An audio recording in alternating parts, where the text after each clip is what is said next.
Welcome to Parallel Lives. I'm Dimmer, and today we have a substitute co-host, Karishma. Hi.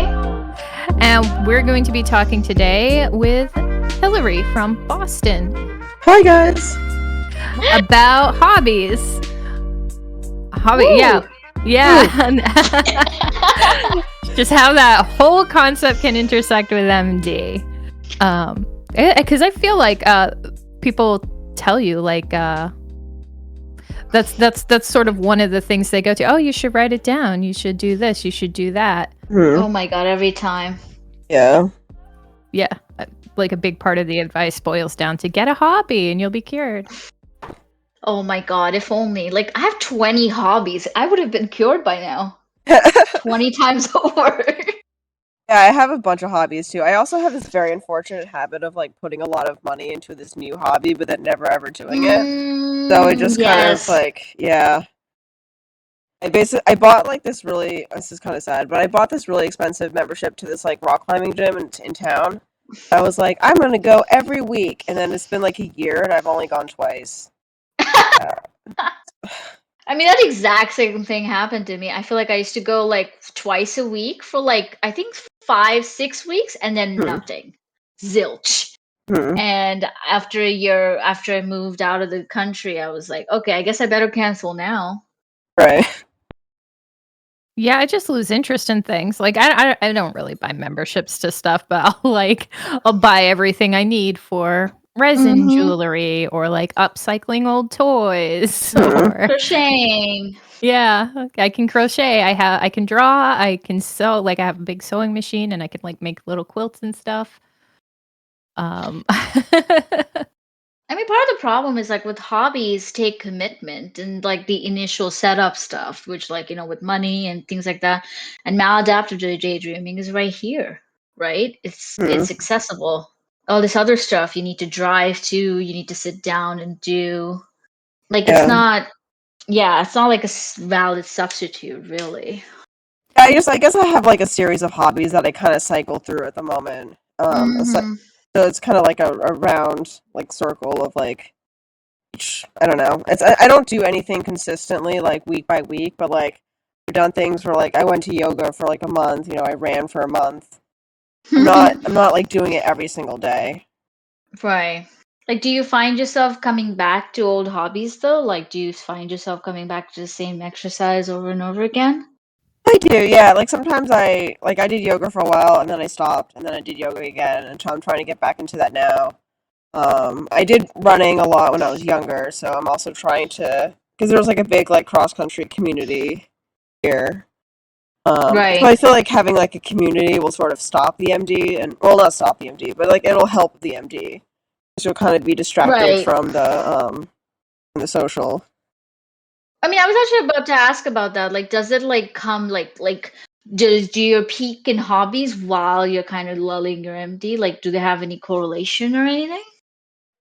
Usually I tried knitting while I was MDing as a way to be like at least like it's like a least bad scenario. I'm not like doing nothing, like I'm making a sweater, I'm making a scarf, even though I am daydreaming. But I do notice that like around like very positive social events that my MD is a lot less, and it's definitely not as intense as when I'm alone.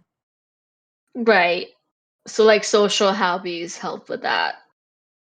Yeah, I think that's a really good point. Is like MD or not finding a hobby if you want like I'm sorry, if you want to use a hobby to sort of offset your maladaptive daydreaming behavior.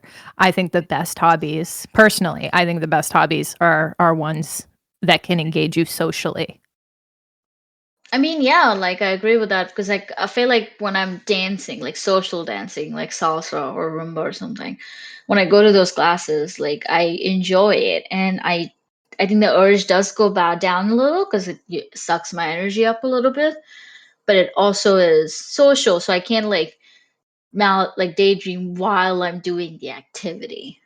Whereas with drawing, I find myself like, okay, maybe I'll make something, but I often drift off, get distracted, and don't really finish what I started. Does that make sense? Yeah. And I think there's also Like, only speaking for me, obviously, but Mhm. with with hobbies that you aren't, like, engaging with other people with, Mhm. because 'cause I've done a lot of those because I'm like a I'm a stay-at-home parent, Right. and, so I'm in my home a lot, and, I was trying to find things to occupy myself in the home, and it just wasn't working. I just kept dropping the hobbies and losing interest really fast. Like, after the novelty wore off, I would lose them really fast, and I think it was just because what am I gonna do with it? I've made this beautiful necklace, but there's no one to share it with, you Right. know? It's like the engagement piece that keeps you going. Yeah, there was just no not validation, what's the word I'm looking for? Maybe a little bit of validation, but, like, no satisfaction, no fulfillment, like, I've made it, great, throw it in a box with the others and shove it in the basement. Yeah. No, I get that. I mean, I feel like there's only so much you can push that though, because like at the end of the day, maladaptive daydreaming is really disruptive. And if you can't even bring yourself to be social, how would you even engage in that hobby? It's kind of like tufa. Do that make Yeah. sense? Yes, because I don't know, like, you guys seem outgoing. You're, like, joining yoga and rock climbing and stuff. I can't do that. I can't do that without a chaperone. Like I think also it's like we live in a very urban, like both of us live in very urban areas, so there's a lot of like Hmm. opportunity to do those things. Um, That's yeah, true. because I think that like in a city, there's always like there's salsa classes, there's rock climbing classes, there's always something like new that's happening. And I also I want to try salsa. That's another hobby that I'm trying to get into, but like I don't really have like a good partner that's like consistent. Mm. So I guess so my trouble with hobbies too is like when I want to stick to a hobby, it's like I need other people to do the hobby with me. Otherwise, you just can't really do it by yourself. And salsa is definitely one of them where like you do need a partner. Yeah, but I mean, I feel like, I guess, kind of going back to maladaptive daydreaming, I've noticed a lot of our community members tend to struggle with the social part of it, right? So if a hobby requires you to be social, it might actually Right. limit you, you know? Because like I've heard a lot of people say the maladaptive dream, and I've definitely done this myself, where I've used it as an anecdote to not being social because I feel, it's a coping Right. mechanism for a lot of people. So it's like if you need to be social to do a hobby, then you're never going to do it. But on the other hand, if you're using social hobbies, you're more likely to curb your maladaptive So like I guess like daydreaming. hobbies that like require me to have like people's like hiking, like I wouldn't really feel comfortable hiking by myself. But because yeah, especially if you're a woman, you're in the Mm, woods, that can be a sticky situation. Yeah. But it's just hard to get people like be motivated to go with me. But one hobby I really like to do by myself is I like skiing a lot. I was very fortunate to go skiing when I was younger, and so I always would just go through the single lane and then go up with someone on the chairlift and try to talk to them. Sometimes they're just like not receptive and they're just like, please leave me nice. alone. But sometimes they can be okay. So you always meet some interesting people. I'm not like good sports. I can do them, but like the quality Right. of the activity is not always very high. Yeah. I mean, yeah, I feel like, I guess the thing that gets me, I guess going back to the social thing, is like I do drawing a lot. It's the one hobby that I keep coming back to, and writing. But I feel like, because that's one of those things that are constantly told to maladaptive daydream. It's like, oh, why don't you just Hmm. draw about it? Why don't you just write about it? And at some point it can be a little frustrating because writing and drawing Right, takes a lot right. more skill. But I do find the social aspect of sharing it with people or showing it to somebody really encouraging. And I think it's the thing that Hmm. keeps me coming back to it. Yeah, drawing is something that I've always come back to as well, and the thing about drawing is, um, it's one of those, like, low impact social activities, right? Mm. Right, I would go on a Skype date with my BFF. Ooh. They lived in, in the Midwest, a 1,000 miles from where I live. So Wow. and like to paint and do other art things. So we would just open our laptops, turn on Skype, and just sit there in silence, like doing our projects separately but together. Making a comment to each other every once in a while. Oh, We just sit wow. there for hours and draw. And It's that's beautiful, yeah. That's so great. it was yeah, that was really fulfilling. Um, but it's social, but it's really low impact social. I don't know, that might be a path that Hmm. people can take if they're having trouble Yeah. with it. I guess that requires having a friend though.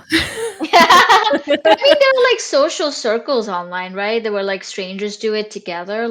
I feel like part of the struggle of like finding strangers online, because I've done like the meetup groups like online where like you do for like a writing event but sometimes like it can be hard to like bond with people. I feel for me like a key component of the social activity that stops the maladaptive daydreaming is like people like we get along really well, and like obviously if it's like your first or second time, you're not going to click right away. Like it just doesn't always happen, but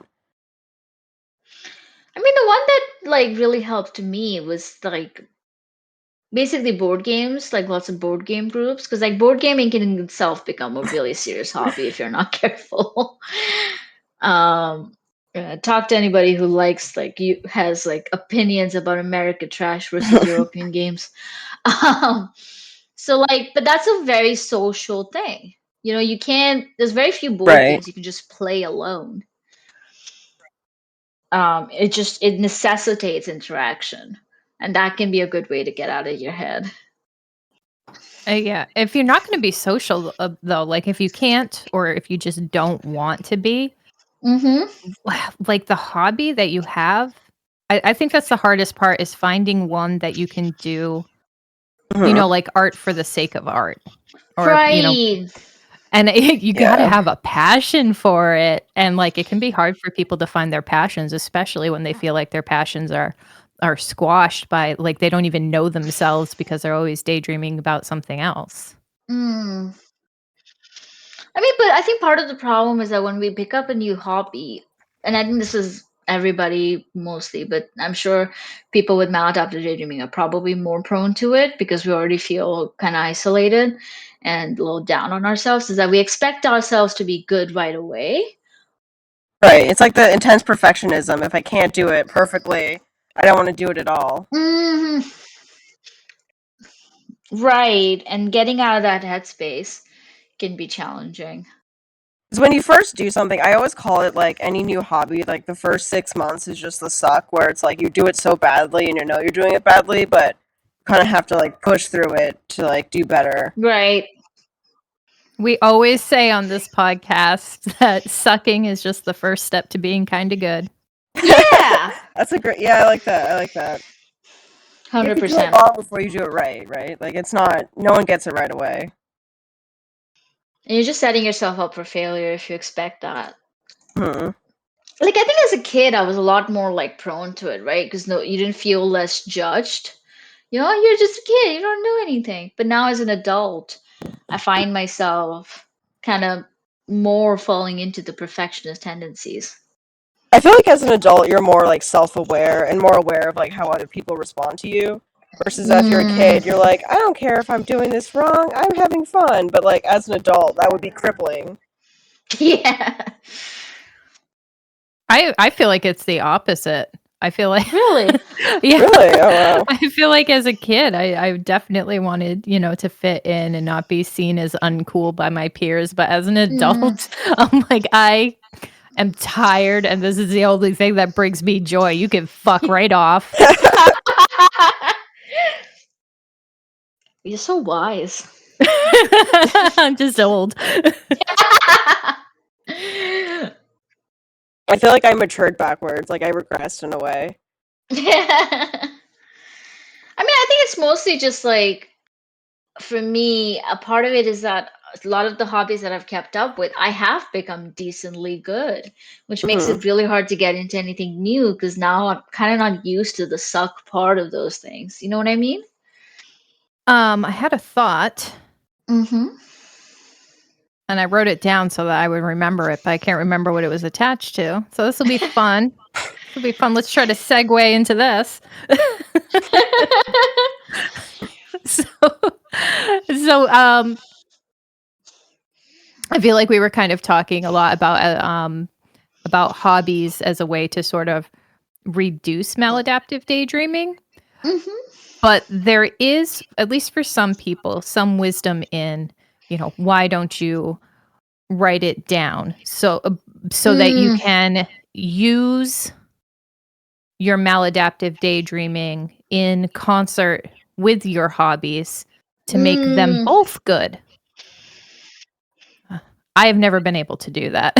Have you I guys? I have tried so many times because I do write, right? I like writing stories. I've done short stories a few times. I almost got a novel publication out and then it fell through.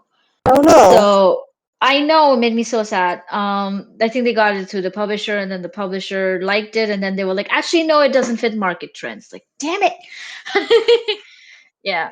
So I've done writing a lot, and yet for some reason I can never get my daydreams, my maladaptive daydreams, into writing form, if that makes sense. Like I think there is something a private, but also something so messy about the world that I create in my head when it comes to like these daydreams that I come up with that they feel really hard to pin down, if that makes sense. Mm-hmm. Like my head's running a mile a minute and my writing, like my keyboard typing speed can only go so far. You know what I mean? Right. Like your mind is like thinking like 20 different thoughts, but like your fingers can only type Mm-hmm. like 2 or 3 sentences in a second. Exactly. And I only gave the writing background to kind of illustrate that. It's not that I can't write stories. It's something about the maladaptive daydreaming itself that's so hard to write down. Because I think in MD is like sometimes we repeat storylines or we jump Mm, ahead like way like if you have a storyline you're jumping ahead way to the end and then maybe you go right. in the middle, but like if you're writing a decent novel, like you can't really write that way. Like Do you that. have to have a sequence you follow. Exactly. Unless you want the reader to hate you, which some people do, honestly. My mom hates those stories. She's like, every time there's a goddamn flashback, she gets so mad. She's like, watch the sequential order. I swear, it's really I mean, she funny. has a point. Yeah, I mean, I feel like yeah, my brain is kind of like all over the place with them, and I also think there's something private about them. You know, Hmm. like if I had to make it clean and sanitized for an audience, I'd lose some stuff.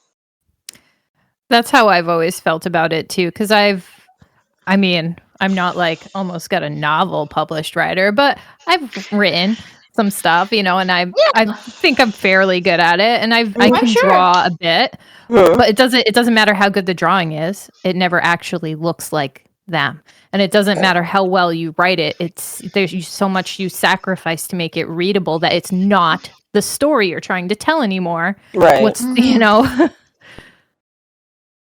I think if I was writing things down, like the part of me is like the perfectionism to want to be like a good writer and to make it make sense, and you can't really do that with an Mm, MD world because like an MD just doesn't follow grammar or structure or plot lines or make logic. sense. Yeah, logic doesn't always have physics or like the important things where people can't just jump off a 50-story building and survive. But Well, that I wanted to bring up too while we're still on this thread that like um anecdote. Okay, my my degree was in anthropology archaeology, and um I took a bunch of classes that I didn't need to, and they took up time in my curriculum and money. And mhm, I'm American, so it's a lot of money yeah, in school.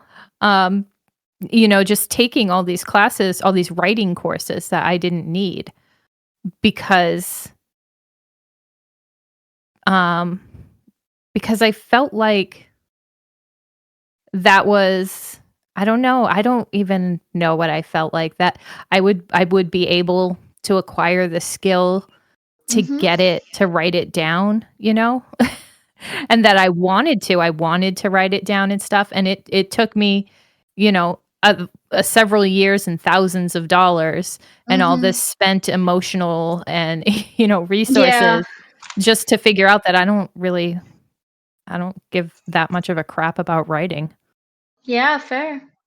So I feel like MD can leave you down these paths where you think you want something from your MD, I hear other Mm-hmm. people say, like, I daydream, I'm a musician. Does that mean I want to learn how to play guitar? Mhm. Right. So it can lead It's you not down these always hobbies. 1-to-1. Yeah. Mm-hmm. Mhm. Mhm. I mean, I think part of it is also like, I feel like a lot of people argue that like you should write it down not for an audience, but just for yourself.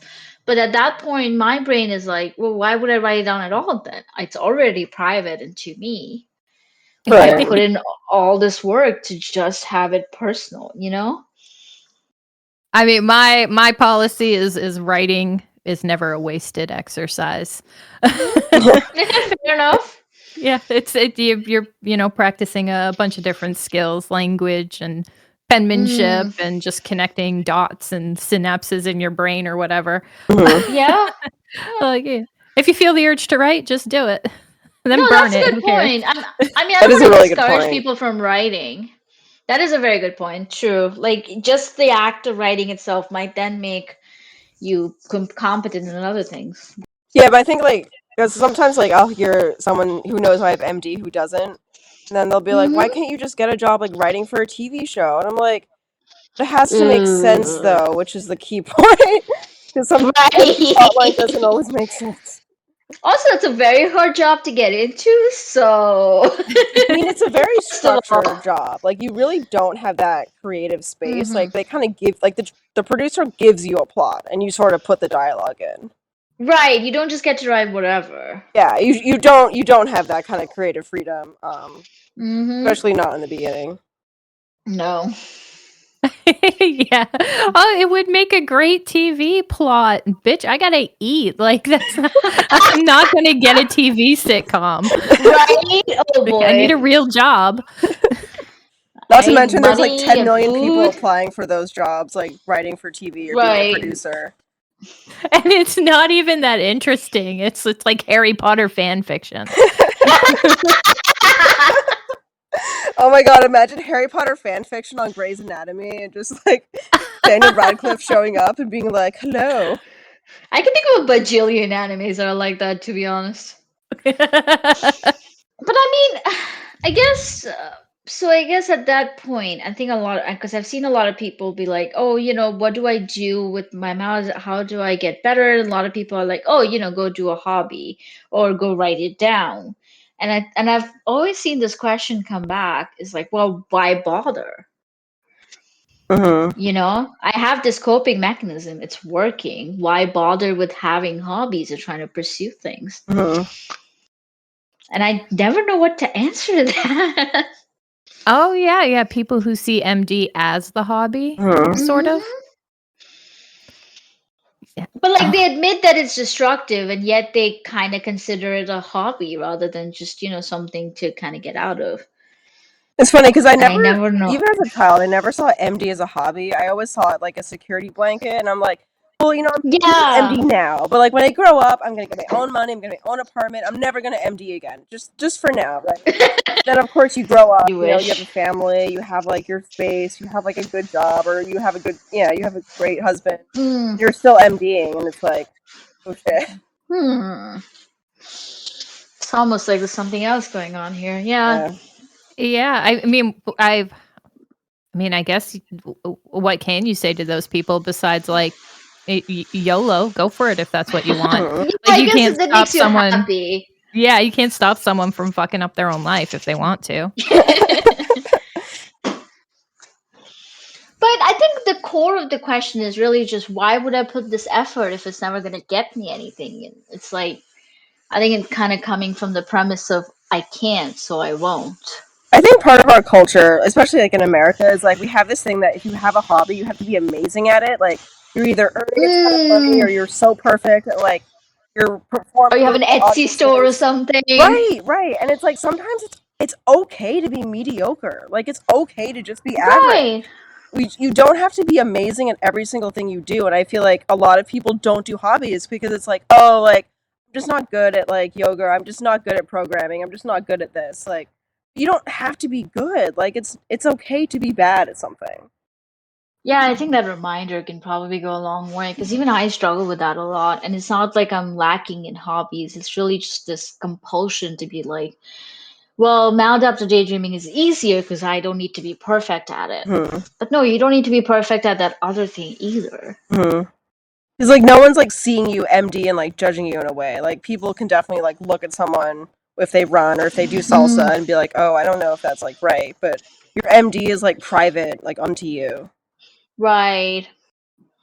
Yeah, I think that's why that advice doesn't, or that way of thinking doesn't hit me at all, is because MD is insular. like, Yeah. like I want social connection. That is a thing that is inspiring me to Mm, get better. Like MD is isolating. Like that's Hmm. mainly, I yeah. guess, why I wouldn't want that as my hobby. Hmm. Fair enough. I want something, that connects me to others.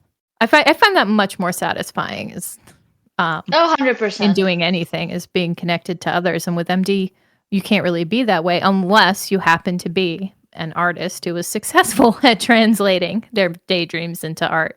Yeah. I'm like okay at art and I can't do that. I mean, They like do exist though. There's Yeah, just some that's true. people.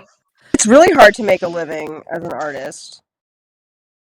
But I feel like it's such a high bar too, right? Like, like if you say like, oh, the only way to do this is to be really good at art, that you can translate it. Hmm. You're setting yourself up for failure. Yeah. Well, you don't have to make a living at it though. It's a hobby. Yeah, exactly. Hobbies are hobbies. We do have Halo in the chat anyway, and he put in any tips on focusing on your hobbies instead of daydreaming. So I think we kind of already sort of talked about the social aspect of it and how that helps.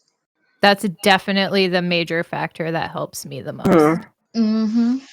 I guess also just embracing the suck. Like if you're not good at the hobby, who cares? Like it's okay to be average. I mean, the other thing that helps me, and this might just be me, but like I feel like sometimes just committing, like, hey, I'm gonna only spend an hour doing this hobby, can then kind of zone in your focus because then you kind of have to keep track of time and be like, okay, you know? Hmm.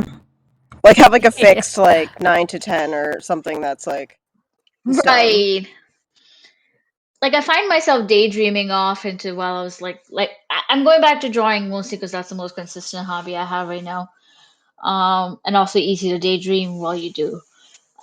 And like the thing, like if I set myself to today I'm gonna draw, and like that's a very vague period of time, right? Hmm. You can easily like draw one like little bit of strokes, and then suddenly you're daydreaming for 2 hours. Yeah. I think another thing is just finding the right one. Cause Mm, yeah, like I said, I've fallen out of 100 Hmm. hobbies, but the one that has really stuck is like this. I've been making the hmm podcast for 3 years now, running the Discord for what, 5? Hmm. You Yeah, know, long there's time. yeah, this subreddit I've been on for I don't even know how long, like 10 years or Hmm. something. Um, like it in a weird way, MD has become my hobby, but Mm, not Hmm. MDing, in creating content for it. And this right. is the most consistent hobby I've had is helping out in this community. But other Mm, people might find that, I don't know, Girl Scouts or something. Like, yeah. but you got to keep trying things. Like I didn't find this hobby till I was like Hmm. 30. Hmm. You got to Yeah. just keep trying things until you find something you can be passionate and excited to do. I mean, that's a very good advice. Like, I feel like you could like, oh, you try two hobbies and like, oh, nothing's clicking, and then you give up. Like, I don't think that's sustainable. You need to try like there's so many hobbies in this world, right? I can list like 20 right Hmm. now, and it's not all 20 that I've encompassing. personally done. Right, exactly. And so like you got to keep trying, and it's like you said, okay to suck. Oh yeah, yeah. We've we've all made massive mistakes. Oh God, yeah. Has the podcast really been around for 3 years? That's amazing. Well, this is season 3, so it's like the start of the third year. The goddamn chat popping off. Dimmer should say Minecraft is her hobby. Wait, is it? I do love Minecraft. I love building little village. Like I've never even been to the end though. I just build little villages Who and then cares kidnap about the some end? The villagers. fun is the making stuff. I swear to Yeah. God. I spent so much time crafting in Minecraft. Like, not crafting, sorry, agriculture in Minecraft. The most boring part of Minecraft, and I will never stop. I just build cities and shit. I love it. I love making cute little villages. And then I populate them and then I Minecraft can make be a new a world. hobby. Exactly, you know? I guess that's probably the one like hobby, I guess, that I have that I don't include other people in. Not just Minecraft, but like gaming in general. I like video games, but I'm not social with them. I used to be. I tried, but I don't know, solo gamer all the way with you there. yeah, gamer culture is really toxic. It was not good to be in as a female, so I don't social game anymore. I mean, I was really deep into League community a while. That was a hobby that was toxic for me. I think it actually, I guess we can talk about this a bit. Like toxic hobbies, it can sometimes be just as obsessive sometimes. But I think that was League for me when I was 18, I think. And I got like temporary ban because I had become so involved in the toxic community of it. And that's what took me to get out of it. So I guess I'm trying to say is like sometimes we need to be cautious too, because sometimes we could kind of put our obsessiveness somewhere else. Oh, that is such a good point because I do feel like maladaptive daydreamers, some of them have a tendency to get really into fandom, especially ones that have their MD world like based on existing fiction. So they'll join that fandom, and not all fandom is created equal. Some are super toxic cesspits, Oh especially God, if you find yourself on the wrong side of them, you know? Yeah, it's like why I stayed away from any of the fanfic. Like, people would make like Harry Potter fanfics or Lord of the Rings fanfics, which is perfectly fine, but there's a lot of like deep toxicity in those communities that I just didn't really want to be part of. Yeah, you definitely have to like safely curate your online experience to avoid the shitty part of hobbies. And if you're already like deeply invested, that can be really hard and jarring. Oh yeah. Yeah, I think we're getting into like limerence territory a little. Sorry if it's a bit off topic, but I just kind of thought of like, wait, is there a negative side to kind of, putting all your energy into hobbies? It's like, oh wait, League. I remember that time. And then it feeds too. Like if you center your hobby around your MD, then your MD is also going to be centered around that, and I think you just create a self-feeding cycle. Right. There's definitely caution to be exercised there. Yeah, I don't want to tell anybody not to pursue like the Yeah. fiction that they enjoy, but like I think you do have to be aware that if you are trying to curb or recover a little bit from maladaptive daydreaming, like surrounding yourself with inspo material constantly, it Might not be might the hold you best back. idea. Yeah. Might keep you from your goals. Are your hobbies connected to anything you daydream about, or are they unrelated? Another comment from the chat. I think it basically covers everything we just said, though, right? Because, Yeah. yeah. I mean, sometimes my writing is, sometimes it's not, and it could be a slippery slope. But I think this kind of falls into this where we're like, we don't have to define ourselves based on the maladaptive daydreaming, right? So I feel like even though hobbies can be really helpful in curbing it, I feel like a lot of people feel pressure to kind of, use their maladaptive daydreaming and kind of channel it into a hobby. And it doesn't have to be a one-to-one like that.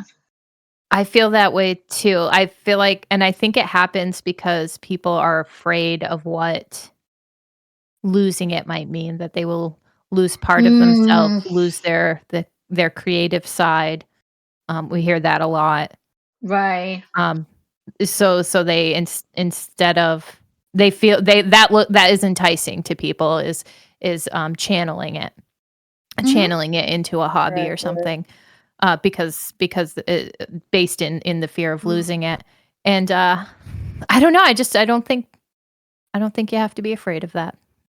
I mean, I'm not saying don't do that. If it works for you, it works for you. But at the same time, like, I feel like don't feel pressured. Like, hey, I can't channel, therefore hobbies are not for me. It's like, Mhm. no, you know? Yeah. Or like this need to make every aspect of life productive, and because MD is Mm, inherently unproductive, th- that channeling it into something will fix Mhm. everything, will which it fix. Yeah. won't. Well, it's like hustle culture. Like you want to work Um 24 hours a day or something crazy like that. You know, like Right. people who like, oh, I woke up at 3 a.m. today. It's like, no, you just sleep. Like, why are you waking up so early? I hate those people so much. People on TikTok and YouTube now, that's like, my life at 3 a.m. Like, what are you doing, slackers? My morning Oh, routine. God. I woke up at 5 a.m. and then I made an oats breakfast and went to exercise and also solved world peace And all I'm a in one CEO of a morning. company I created when I was I woke up at 9. 10. Swear to God. Yeah, I don't know. I've never. I guess people are like that though. I mean, I have a friend who's like that, but he also falls asleep at 8 p.m. So, like, yeah. I remember my parents always being like that, being all upset that my mom would call me at like, 9 a.m. Are you Mhm. still in bed? Yeah, I'm in bed. It's Yeah. Sunday. Stop calling me. Jeez. It's like I had a job too, but I didn't work, the morning shift. I worked the Right. closing shift. So like Right. it's like I'm working and awake the same hours you are, just at a different time of day. Leave me alone. I had this like really annoying person post on Jeez. my Facebook wall saying she's like the sleep elite because she like is a night owl and also a morning person. She's like, yeah, I go to bed at Oh my God, I midnight want and to then kill wake her. up at I'm 5 and sorry. I'm fine. It's like, fuck you. Go away. No. Oh my god. That's dangerous. I feel like, I mean, I guess because we're part of a mental health community, right? I feel like we're kind of more prone to like not like that stuff. But it's such a negative mindset. Like if you're already struggling with productivity or with feeling like you're contributing enough, that is Yeah, not it's going to also help really it's you. dangerous. Like you have to get 8 hours or else you can like shorten your Hmm. lifespan. I mean, Right. Oh my god, I I'm just thinking back to the time, like I can't sleep. I've never been able to sleep. I just started a new medication and I'm finally sleeping like a goddamn human being should. Mm, And you will good. pry, you will yeah.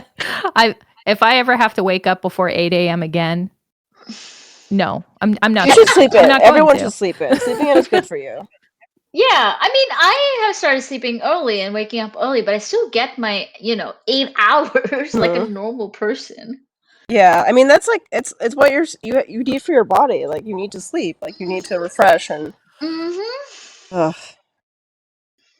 If that means sleeping early, that's fine, do whatever you want, but demanding that people ought to wake up at 5 a.m., ought to do everything productive in their life, I feel like that all that does is make you feel worse when I you're think it's not like the cult of productive. capitalism, right? Like it's kind of like so many countries have like their cults, but we have our cult is like money, productivity. I mean, it's a global cult at Yeah. this point, but yeah. Sorry, I just had this thought and Hmm. there's no good segue, so I'm Sorry. just going to blurt out my thought. Fair enough. um I I get Mhm. I'm a stay-at-home mom, right? Hmm. So you would not believe how many people that I don't even know just ask me, What do you do all day? Oh, what a bit! Like, Jesus. take care of your family. Yeah. So, like, I mean, sure, the go-to answer is like, well, I raise the children, I take care of the house, I do all the yard work and appointments, Mhm. you know, like normal domestic labor. Right. But, you know, but there are some days where like I'm just arguing about memes on the subreddit and and playing Minecraft, you know, or you know, I'm recording and editing, you know, for the podcast or whatever. And Right. I'm not out in my like daily life, especially not to random fucking people who just ask me that. I'm definitely not Right. out about like my mental health and maladaptive daydreaming with them.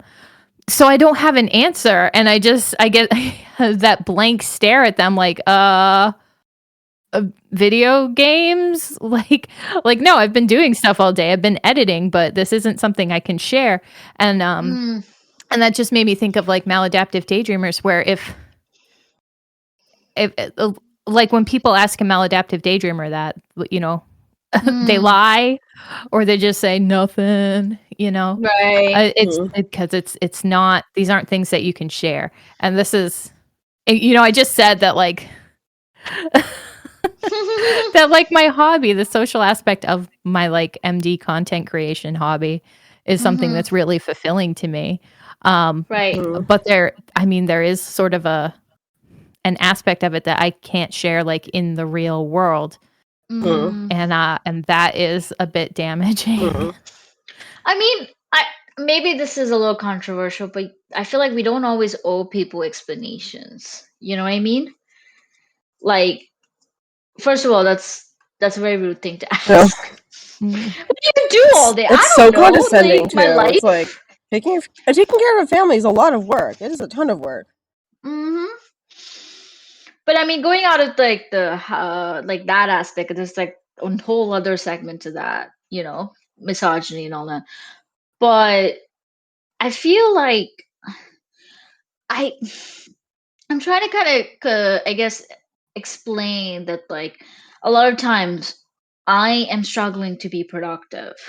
You know, like especially when I'm like taking off from work and I spend an entire week, 2 weeks, like shit, I didn't do anything because I was ended up maladaptive daydreaming a lot because I didn't have that much to distract me. Mm. And I've had people ask me like, "Well, what did you do over those 2 weeks? You didn't even travel." And I'm like, "Well, you know, none of your business." Don't owe anyone your schedule. Like, Exactly. I mean, it's important to be mindful of your schedule, but this isn't about anybody else. This is about you and what fulfills you, I guess. yeah. Is all it. Yeah, this is what I'm trying to get at. Like the social aspect is more to connect with people, hmm right? Not to like punish yourself or keep an account of your schedule. hmm I feel like a lot of like that like conversation can also be one-upmanship of like, well, I spent all the time doing a yoga retreat.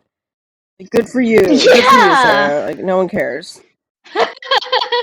Oh, I traveled to Oh my Paris. god. Like, I don't care.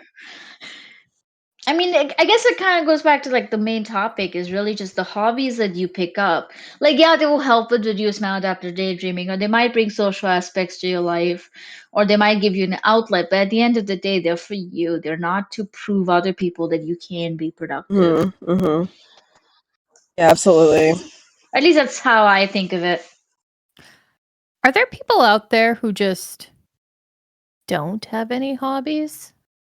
I'm like Hmm. trying to think of all the people in my life and the things that they enjoy, and I don't think I know anybody who doesn't have at least something. I think a lot of people have work as their hobby, and that's like their main focus of their life.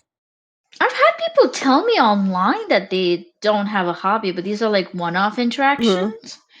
And I feel like sometimes when people say I don't have a hobby, they think that it has to be something like super impressive. But like as we discussed, Minecraft is a hobby.